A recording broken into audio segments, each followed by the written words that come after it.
Оқушының бойынан функционалдық сауаттылықты қалыптастыру қазіргі уақытта мектептің алдында тұрған негізгі міндеттердің бірі болып табылады. Алайда оны жүзеге асыру үшін біз ұстаздар тарапынан қандай іс-әрекеттерді жүзеге асыруымыз қажет? Жалпы функционалдық сауаттылық келесі компоненттерден тұрады: математикалық сауаттылық, жаратылыстану сауаттылығы, оқу сауаттылығы, денсаулық сауаттылығы, құқықтық сауаттылық, қаржылық сауаттылық. Жаратылыстану сауаттылығы оқушылардың жаратылыстану цикл пәндері бойынша меңгерген білімдерін қолдану, мәселелерді анықтау мен тиісті шешім қабылдауға негізделген тұжырым және қорытынды жасай білу қабілеттерін қарастырады. Айталық, PISA зерттеулеріндегі жаратылыстану сауаттылық құзыреттіліктері оқушылардың білім жетістіктерін бағалау жөніндегі халықаралық бағдарламамен айқындалады. Ғылыми тұрғыдан сауатты оқушы жаратылыстану ғылымдары мен технологияларға қатысты мәселелерді талқылауға қатысуға тырысады. Бұл одан келесі құзыреттіліктерді талап етеді. Құбылыстардың ғылыми түсініктемесі, жаратылыстану зерттеулерінің негізгі ерекшеліктерін түсіну, деректерді талдап түсіндіру және қорытындылауға арналған ғылыми деректерді пайдалану. Сабақты өткізу кезінде нақты өмірлік жағдаяттар мен проблемаларға негізделген тапсырмаларды қолдану ұсынылады. Тапсырмалардың мазмұны берілген проблемаларды шешуге негізделу керек. PISA-да бұл жағдайлар келесі салаларға жіктеледі: қоршаған орта, табиғи ресурстар, қауіптер мен тәуекелдер, денсаулық, ғылым мен технологиялардың байланысы. 5-6 сыныптарға арналған жаратылыстану бағдарламасы осы бағыттарды көрсетеді. Құбылыстарды ғылыми түсіндірудің құзыреттілігі жаратылыстану сабақтарында қалыптасқан нақты дағдылар жиынтығын қамтиды. Құбылысты түсіндіру үшін тиісті ғылыми жаратылыстану білімін қолдану. Түсіндірме модельдері мен түсініктерді танып білу, пайдалану және құрастыру. Үдерістің немесе құбылыстардың жүруін болжау және ғылыми тұрғыда негіздеу. Техникалық құрылғылар мен технологиялардың жұмыс жасау қағидатын түсіндіру. Құрметті мұғалімдер, оқушыларға құбылысты түсіндіру үшін қажетті жаратылыстану ғылыми білімді қолдануға қалай үйретуге болады? Ол үшін 5-6 сынып оқушылардың жас ерекшеліктерін ескере отырып, практикада оқытудың алгоритмін қолдану ұсынылады. Мысалы, 5 сыныпта табиғаттағы жаңбыр және найзағай сияқты құбылыстарды байқай отырып, оқушылар құбылыстардың себебін атайды, не болып жатқанын сипаттайды және салдары туралы айтады. Оқушыларға түсіндіру модельдері мен түсініктерді білу, қолдану және құрастыруды үйрету үшін келесі алгоритм ұсынылады. Мысалы, тұрмыстық химия өнімдерін қолдану саласын және олармен қауіпсіз жұмыс істеу ережелерін түсіндірген кезде, оқушыларға тұрмыстық химия өнімдерін күнделікті өмірде пайдалануды және олардың қауіптілігі мен уыттылығын анықтайды. Өнімдерді қауіпсіз сақтау және қолдану ережелерін түсіндіреді. Оқушыларға үдерістің немесе құбылыстардың жүруін болжауға және ғылыми тұрғыда негіздеуге қалай көмектесуге болады? Ол үшін оқушыларға нақты және ситуациялық мәселелерді талқылауды қолдану ұсынылады. 6 сыныпта тірі ағзалардағы тітіркендіргіштерге жауап беру реакциясын зерттеу мысалында осы дағдының дамуын қарастырайық. Оқушыларға мимозаның жанасуға және қарашықтың жарық мол түскен кездегі реакциясы туралы ойлануға мүмкіндік беріледі. Үдерісті болжау алгоритмін қолдана отырып, оқушылар әртүрлі гипотезаларды болжайды және экспериментті бақылай отырып, оларды тексереді. Осыдан кейін нәтижелерге талдау және қорытынды жасалады. Ұсынылған тапсырма оқушылардың құбылыстарды ғылыми түрде түсіндіре алу, зерттеушілік дағдыларын дамытуға ықпал етеді. Келесі тапсырмада оқушыларға техникалық құрылғылар немесе технологиялардың жұмыс жасау барысын қалай түсіндіруге болады? Оқушыларға ұсынылған алгоритм олардың түсіндірмелерін құрылымдауға көмектеседі. Мысалы, 6 сыныпта оқушылар атмосфералық қысымды тиісті құрылғының көмегімен өлшеп, қорытынды жасай алуы керек. Мұны істеу үшін оларға құрылғының моделін өз қолдарымен жинау, атауын анықтау және жұмыс істеу принципін іс жүзінде тексеру ұсынылады. Осыдан кейін олар күнделікті өмірде құрылғының қолдану саласын анықтай алады. Жаратылыстану зерттеулерінің ерекшеліктерін түсіндіру құзыреттілігін дамыту оқушыларға келесі дағдыларға ие болуын қарастырады. Тәжірибе көрсеткендей, 5-6 сынып оқушыларының арасында мақсат қою және зерттеуді жоспарлау кезеңінде жиі қиындықтар кездеседі. Осы мәселені зерттеу үшін жаратылыстану зерттеулерін жоспарлау бойынша сұрақтар кестесін пайдалану ұсынылады. Оқушылар қарапайым сұрақтарға жауап бере отырып, тақырыпты, гипотезаны, зерттеу мақсаттарын тұжырымдайды және оның кезеңдерін жоспарлайды. Бұл әрекет жұмыс парақтарын толтырмас бұрын жүзеге асырылады және оқушылар жаратылыстану зерттеулерінің ерекшеліктерін түсінуге көмектеседі. Зерттеу мақсатын тану мен тұжырымдау дағдысын қалыптастыру үшін оқушыларға қарапайым қадамдарды орындауға кеңес беріледі. Мысалы, өсімдіктерде әртүрлі пигменттердің болуын зерттеп отырып, олар күзгі орманның бейнесін көреді және ағаштардағы жапырақтардың түсі әртүрлі екенін анықтайды. Содан кейін оқушылармен бірге табиғи бояғыштың алуан түрлілігі, өсімдіктерде түрлі пигменттердің болу себептері талқыланады. Бұл әрекет оқушыларды оқу мақсатын анықтауға мүмкіндік береді. Оқушылардың ғылыми зерттеу тәсілін ұсыну немесе бағалай алу үшін оларға келесі алгоритм ұсынылады. Мысалы, 6 сыныпта тыныс алу және тыныс шығару кезіндегі ауа құрамындағы айырмашылықты зерттеу барысында оқушыларға миға шабуыл әдісі арқылы ауа құрамын зерттеу әдістері туралы идеялар ұсынылады. Әрі қарай мұғалім ауаның құрамындағы оттегінің, көмір қышқыл газының және су буының болуын анықтаудың бірнеше жолдарын атайды. Содан кейін сыныпта қолдану үшін таңдаудың ең тиімдісін және балама зерттеу әдістерін талқылау жүргізіледі. Оқушыларға болжам жасау және оларды тексеру тәсілдерін ұсыну дағдысын қалыптастыру үшін қалай көмектесуге болады. 5 сыныпта осы дағдыларды дамыту үшін келесі алгоритм ұсынылады. Мысалы, жылу ұлғаюын зерттеу кезінде оқушыларға экспериментте қолданатын заттардың атауын және оны жүзеге асыру жағдайларын анықтау ұсынылады. Оқушылар металдарды салқындату және қыздыру барысында қалай әрекет ететінін болжайды. Болжамды тексерудің тиімді әдісін анықтайды, экспериментті жүргізеді және нәтижесін бақылап тиісті қорытынды жасайды. Ұсынылған тапсырма оқушылардың болжам жасау дағдыларын дамытуға ықпал етеді. Тәжірибе көрсеткендей, 5-6 сыныптағы оқушылар үшін жиі кездесетін қиындықтардың бірі бұл дәлелдердің сенімділігі. Түсіндірулердің нақты болу үшін ғалымдар қолданатын әдістерді сипаттау және бағалауда байқалады. Мысал ретінде, 5 сыныпта сабақ түсіндіру барысында термометрмен температураны өлшеу тәжірибесін ұсынамыз. Табиғи жағдайда судың немесе ауаның температурасын өлшеу кезінде оқушылар деректердің нақты болу үшін келесі ережелерді ұстануы керек. Экспериментті бірдей шартта жүргізу, бірдей жабдықтарды қолдану және нәтижелер нақты болу үшін кем дегенде 3 рет қайталауы қажет. Түсіндірмелердің нақты болу үшін келесі шарттар орындалу керек. Гипотезаны растау немесе қабылдамау бойынша қорытындыға келу.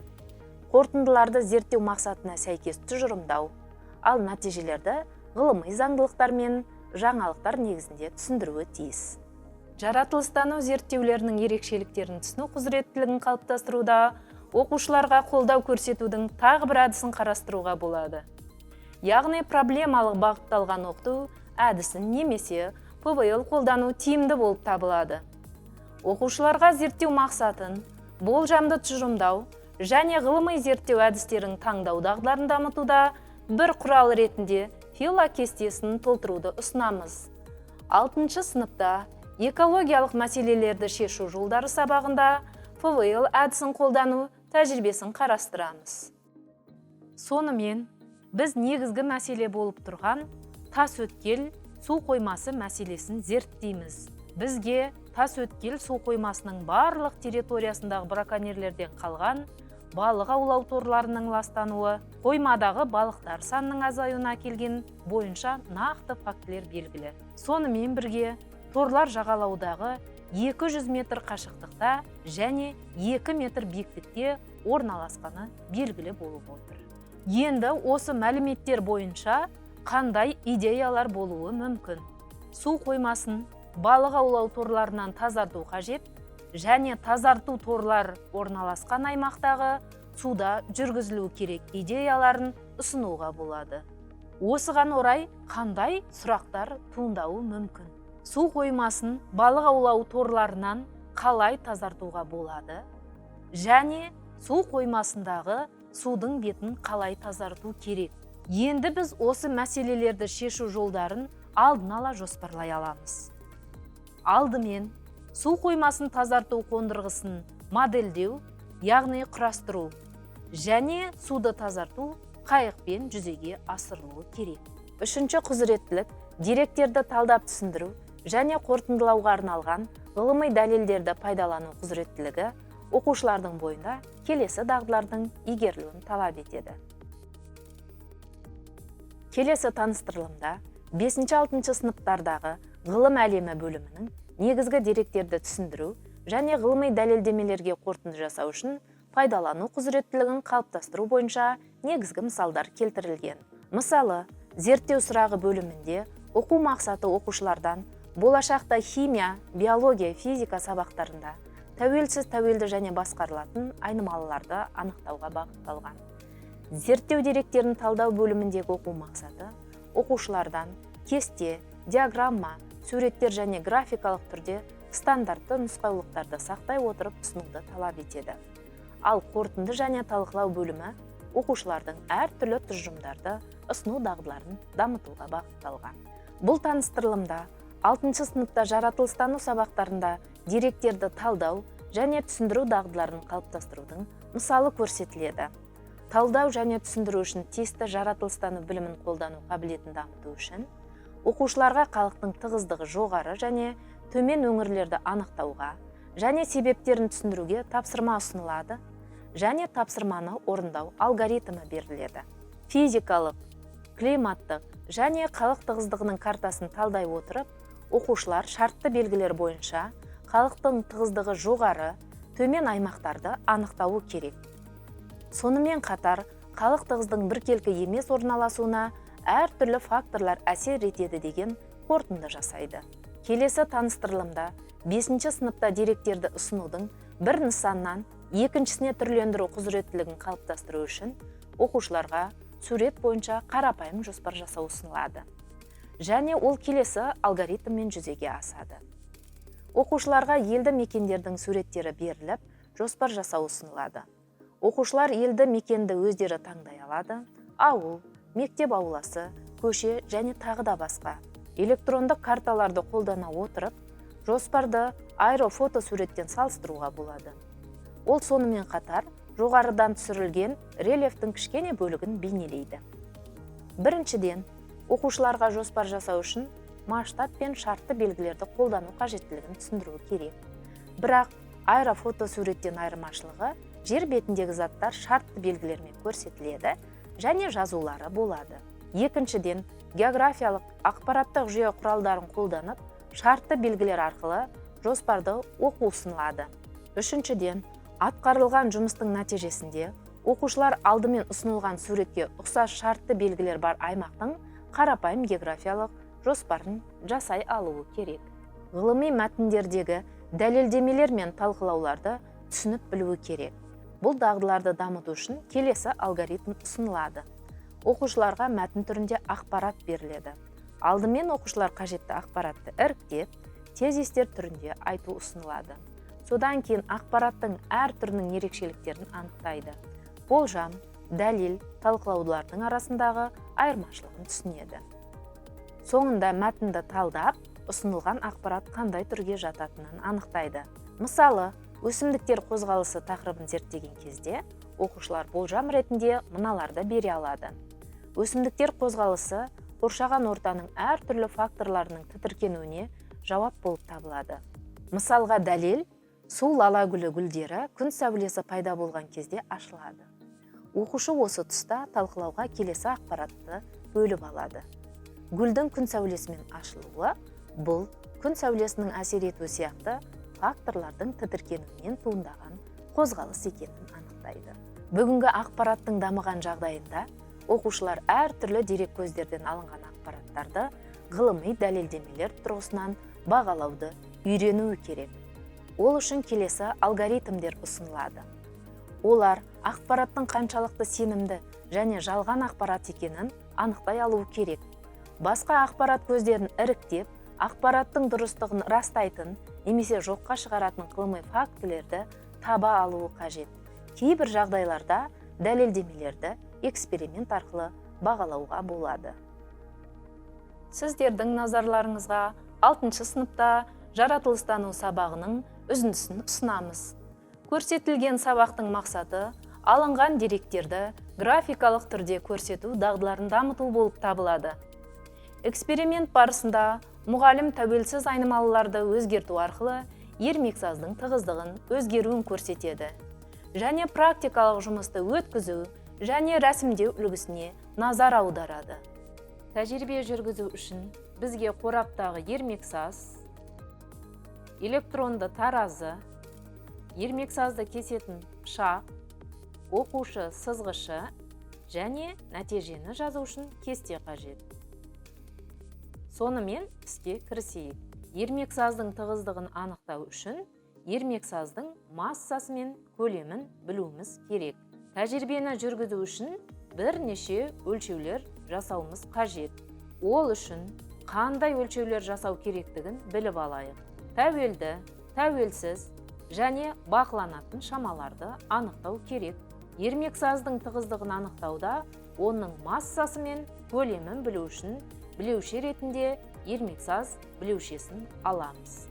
Ұзындығын өзгерте отырып, біз массасын да өзгерте аламыз. Яғни, белгілі бір ұзындықты бөлікті кесіп ала отырып, біз массаны өзгерте аламыз. Сондықтан масса тәуелді шама, ал тәуелсіз шама білеушенің ұзындығы болып табылады. Бақыланатын шама білеушенің ауданы болып табылады. Білеушенің ауданы барлық тәжірибеде бірдей болады. Нәтижені жазу үшін кесте дайындаймыз. Кестеде тәжірибе реті болу керек, ол мүмкіндігінше 6-дан кем болмағаны және жұп сан болғаны дұрыс. Тәуелсіз шама 1-ші бағанға, тәуелді шама 2-ші бағанға және бақыланатын шама 3-ші бағанға жазылатын болады. Келесі баған есептік шаманы көрсетеді.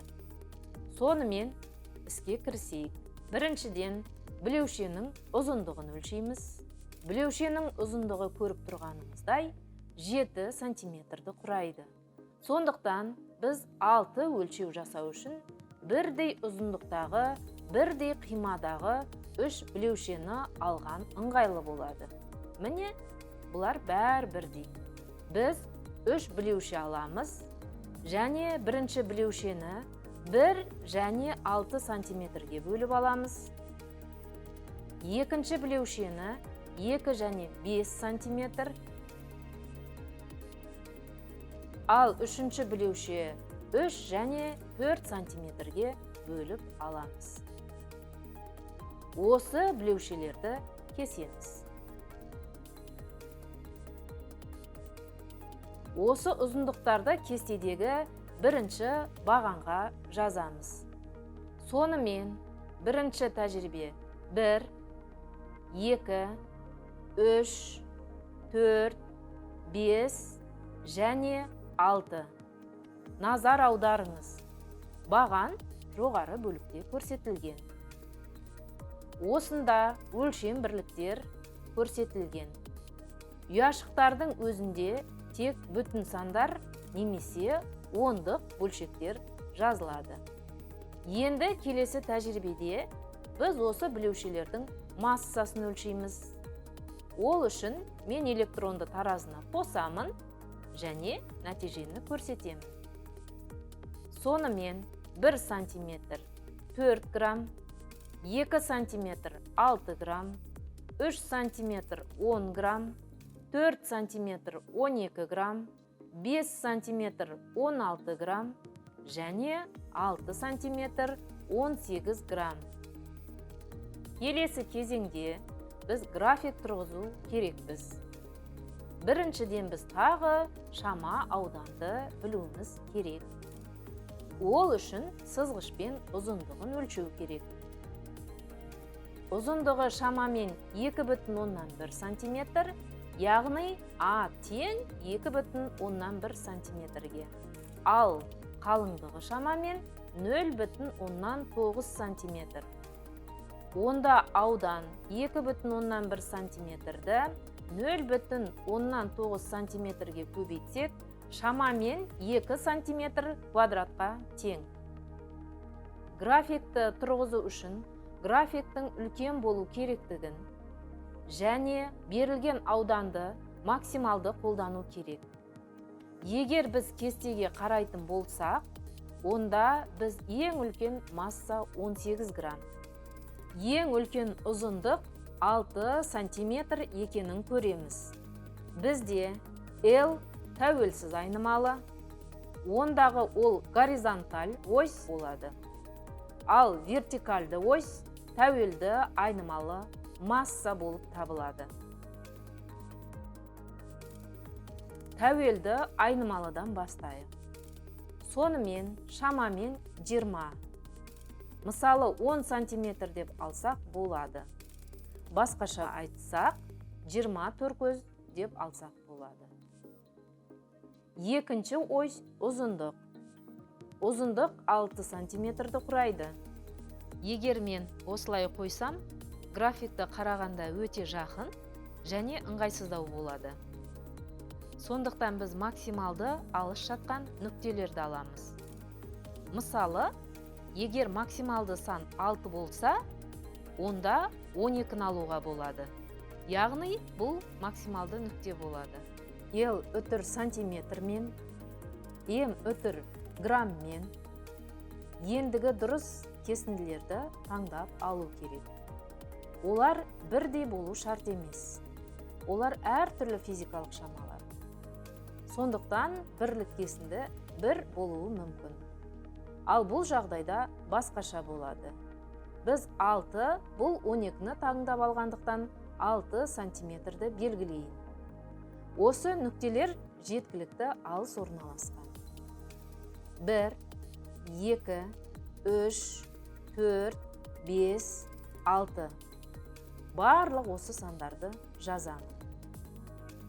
Келесі кезеңде вертикальды осьті, тәуелді айнымалы шама массасын жазамын. Максималды бұл 20 екенін анықтадық. Оны белгілейміз. Енді график тұрғызамыз. Бірінші бұл 1, 4, 2, 6, 3, 10, 4, 12, 5, 16, 6, 18. Назар аударыңыз. Бұл нүктелер үлкен емес. Анық болу қажет. Нүктелерді белгіледік. Енді түзу жүргізу керекпіз.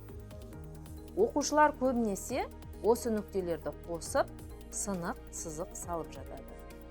Бірақ біз өлшеулер жүргізгенде қателесуіміз мүмкін екендігін түсіндіруіміз керек. Яғни дәл көрмей қалуымыз мүмкін. Сол үшін нүктелер бір жазықтықта жатпай қалғанын оқушыларға айтуымыз керек. Бұл қалыпты жағдай. График тұрғызу үшін мөлдір сызғыш аламыз. Енді біз екі нүкте қиылысатындай, екі нүкте оң жақта, екі нүкте сол жақта қалатындай етіп, сызғышты вертикаль қойып та сызуға болады. Енді мен түзуді жүргіземін. Сонда мынандай көріністі көруге болады. График нүктеден басталып, нүктеден аяқталмауы тиіс. Ол нүктелердің арасымен өтуі тиіс.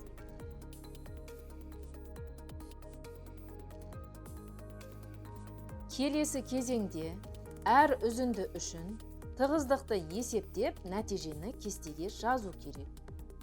орташа мәнін есептеу үшін тығыздықтың максималды мәнін және минималдық мәнін қосындысын 2-ге бөлеміз. Бұл жағдайда 1,75 килограмм бөлінген метр кубқа тең. Орташа мәнін есептеудің екінші әдісі графикте нүктені қойып, осы нүктенің координаттарын табу. Тығыздықтың орташа мәнін табу үшін осы координаттарды формулаға қою керек.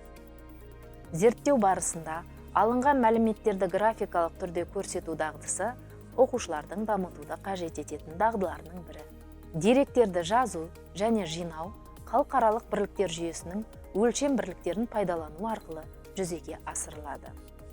Сондықтан 5-ші сыныптан бастап оқушыларды алынған мәліметтерді рәсімдеу үлгілерін, яғни кестелерді, графиктерді, диаграммалар мен суреттерді дұрыс сақтауға үйретеміз. Деректерді жинау кезінде оларды қарындашпен сызылған кестеге енгізу керек, ал ондағы жазбалар қаламмен жазылады. Бірінші бағанға тәуелсіз айнымалы, ал екінші кейінгі бағандарға тәуелді айнымалылар енгізіледі. Мысалы, 6-шы сыныпта заттың қасиетін сипаттау кезінде балқу және қайнау температурасы су көлемінің қайнау уақытына әсерін зерттеуге болады. Бұл мысалда тәуелсіз айнымалы судың көлемі, ал тәуелді айнымалы қайнау уақыты болады. Тәуелді айнымалы тәуелсіз айнымалыға байланысты экспериментте өзгереді. Басқаша айтқанда, судың қайнау уақыты оның көлеміне байланысты. Тәуелсіз айнымалы сандық деректер өсу ретімен көрсетіледі. 100, 200, 300, 400. Кестеде өлшем бірліктер өлшемнен кейін оң жақ бөлу сызығы арқылы жазылады. Мысалы, уақыт минут, су көлемі миллилитр. Кестеде сандық мәндердің жанында өлшем бірліктері жазылмайды. Бұл кестедегі мәліметтер график түрінде ұсынуға негіз болады. График карандашпен сызылады, ал ондағы жазбалар қаламмен жазылады. Диаграммадағы өлшем бірліктер үтір арқылы өлшемнен кейін әр осьтың ортасына жазылады. Мысалы, уақыт минут, су көлемі миллилитр. Графикті құру кезінде ол кеңістіктің шамамен 75%-ын алу керек екенін есте ұстанған жөн. Сондықтан осьтерде айнымалылардың максималды мәндерін көрсету керек. Осьтердегі мәндер арасындағы тең аралықтарды сақтау керек. Мысалы, 100, 200, 300. Диаграммадағы нүктелерді бірнеше жолмен қолдануға болады. Шеңбер, крест, немесе шеңбердегі нүкте. Бірақ нүкте түрінде емес. Кейде мәліметтерді ұсыну оқушылардан суретті нысанды салуды талап етеді. Оқушылар сурет бойынша келесі талаптарды орындауы керек. Сурет талапқа сай және үлкен болуы керек. Сурет салу үшін ұсынылған барлық аймақты пайдаланылады. Сурет тек қарындаштың көмегімен салынады және сызықтармен немесе нүктелермен боялады. Барлық жазулар суреттің оң жағында жазылады және түзу сызық бойында орналасады. Жазу сызықтары сызғыштың көмегімен сызылады. Сызықтар қиылыспайды. Жаратылыстану сабақтарында оқушылардың функционалдық сауаттылығын қалыптастыру үшін заманауи цифрлық білім беру ресурстарын пайдаланудың маңызы зор. Онлайн мектептің білім беру платформасы жаратылыстану сауаттылығын қалыптастыруда өзінің жоғарғы тиімділігін іс жүзінде көрсетті. Осы бағытта әдістемелік қолдау ретінде таныстырылымда ұсынылған әдістемелік құралдарды қолдануды ұсынамыз. Сіздерге оқушының бойында функционалдық сауаттылықты қалыптастыру бойынша іс тәжірибемізді ұсындық. Назар қойып тыңдағандарыңызға рахмет.